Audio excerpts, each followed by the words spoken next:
मामला है कर्मचारियों का, क्या है आपका करना है, क्या मुद्दा है? ये मुद्दा ऐसा है कि ये संज्ञान में मेरे पास मार्च में आया था कि यहाँ पे विगत कई वर्षों से तनख्वाह नहीं आती है, मतलब 4 महीने 6 महीने तनख्वाह नहीं आती है। और जब सिविल सर्जन के पास ये लोग सैलरी के लिए जाते हैं तो वो हवाला देते हैं कि ठेकेदार और मजदूर समझे, हमें मतलब नहीं है। लेकिन अभी जब मैं बहुत ज़्यादा प्रेशर दी तो इनकी पुराने ठेकेदार की सारी सैलरी, जिनकी एक सैलरी बची हुई और पीएफ बचा हुआ है। लेकिन जब पुराने ठेकेदार का हो गया और अब नया जो ओपी इंदौरिया का ठेका चल रहा है, इंदौरिया का जो ठेका चल रहा है, वो 1 महीने की दी है। जब हमने बहुत प्रेशर दिया, 2 महीने का सैलरी अभी तक इनकी ड्यू चल रही है सबके, अभी तीसरा महीना चालू हो जाएगा जून से।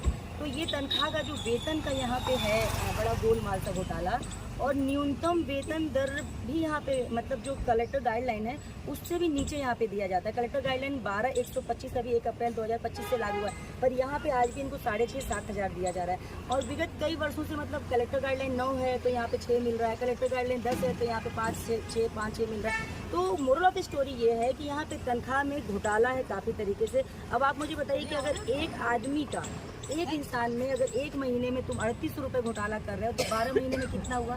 ऐसे 60 लोगों का कितना हुआ? ऐसे 200 लोग एम्प्लॉय हैं, 180 हैं शायद यहाँ पे आउटसोर्स कर्मचारी। तो कितना गमन हो रहा है पर ईयर? आप सोचिए, इसकी जांच करवानी है मुझे, और इसी के लिए हम यहाँ पे खड़े हैं। क्या मेमोरेंडम दे रहा है? सॉरी, क्या मेमोरेंडम दे ज्ञापन दे रहे हैं, क्या है? ज्ञापन नहीं, हम ज्ञापन ओपन तो सब दे चुके हैं। हम ठेकेदार जो हैं उनसे ये बोलना चाह रहे हैं कि जो ओपी इंदौरिया जी हैं कि वो कह रहे हैं कि मतलब बहुत सारी बातें उन्होंने कही मुझसे, और पुराने ठेकेदार ने भी बहुत सही है। मतलब इसमें ठेकेदार भी कहीं ना कहीं सिविल सर्जन नहीं, ठेकेदार और सिविल सर्जन दोनों की मिली भगत रहती है। लेकिन जब ठेकेदार को अच्छे से आप दबोचो तो वो ये कह रहा है कि सिविल सर्जन का मैं खुल के नहीं कर सकता, क्योंकि आगे चल के आने वाले समय में मुझे प्रॉब्लम होगी काम लेने में, हम तो बिजनेस वाले लोग हैं, हमें समस्याएं होंगी, आप मजदूरों के हित में बोलिए। लेकिन आप बताइए कि मजदूरों के हित में बोलेगा कौन जब मैं नहीं बोलूँगी? और सिविल सर्जन का मुझे जो अभी तक समझ में आए, ये पूरा घोटाला सिविल सर्जन का है, जो आउटसोर्स कर्मचारी है 1250 के अंदर। आपको क्या लगता है कि कितने करोड़ों रुपए का घोटाला? अरे बहुत सारा, आप सोचिए ना, पीएफ तो जमा ही नहीं हुआ है अभी, विगत 5-7 सालों से पीएफ जमा नहीं हुआ है। अब पीएफ जो है, जहाँ तक मुझे जानकारी है कि कुछ अमाउंट, आधा अमाउंट ठेकेदार करता है और आधा अमाउंट संस्था करती है, तो 26% पीएफ होता है। तो पीएफ के नाम पे तो शून्य मिला है इनको, पीएफ तो है ही नहीं इनके पास, पीएफ है ही नहीं, तो गमन तो काफ़ी है। आपको बहुत सारे काम जैसे हज़ारे आपका जो काम सक्सेस हुआ है, अब आपको कितनी उम्मीद है सक्सेस? बहुत ज़्यादा। यहाँ पे देखिए हुआ, पहले भी जो वेतन रुके थे ना इनके 4-4 महीने से, 2-2 महीने से, वो सारे वेतन मैंने दिलवा दिए। लेकिन अभी कुछ जो पीएफ बचा है, तो पुराने ठेकेदार से मेरी बातचीत के दौरान जो प्रथम वाले हैं उनने ये बोला कि मैडम हमारा पीएफ का भी नहीं आया है और 1-1 महीने की सैलरी दी हुई है, हमारा पैसा वेतन यहाँ से रुका है, बिल।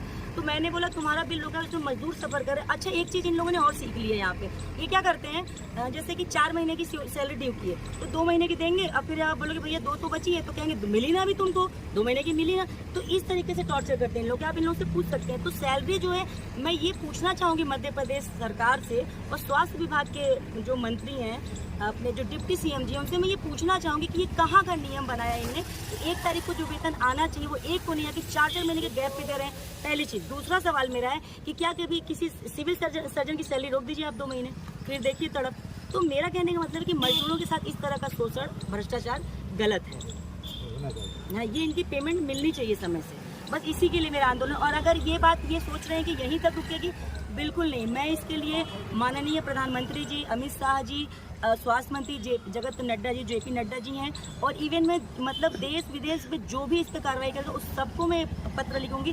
पीएफ ईएसआई के कमिश्नर से भी मैंने बात कर चुकी हूँ, पीएफ के कमिश्नर से बात हुई। अभी क्या है कि वो एक ऐसा बाढ़ है रामचंद्र जी का कि जो छूट जाएगा पीएफ का, तो इन दोनों को जवाब देना मुश्किल पड़ेगा, संस्था को भी और ठेकेदारों को भी। बस मैं इनको 2-4 दिन को और मोहलत दे दूँ कि ये सुचारू रूप से इनकी तनख्वाह दे दें और पीएफ के पैसे डाल दें, वरना वो बाढ़ छूटा तो फिर वो कहीं की नहीं रह जाएंगे। ये सभी को पता है, पीएफ तो उन्हें जमा करना ही पड़ेगा सर। और मैं उन और नेताओं की तरह नहीं हूँ कि यहाँ से सेटलमेंट करूँ, ये करूँ, वो करूँ, जो इनके संगठन ब्ला ब्ला चल रहे हैं ना, मैं उसमें से नहीं हूँ कि लूँ और निकल लूँ। मैं बिल्कुल इसकी जड़ तक जाऊँगी।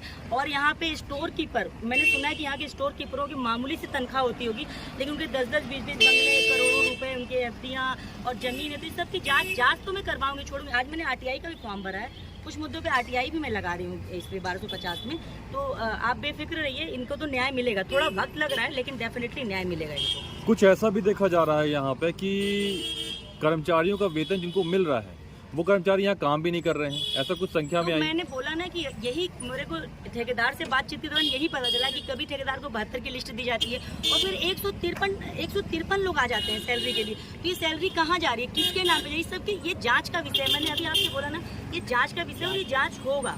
थोड़ा सा वक्त लग रहा है, ठीक है, वो होगा जांच, बेफिक्र रहिए आप, मजदूरों को न्याय मिलेगा।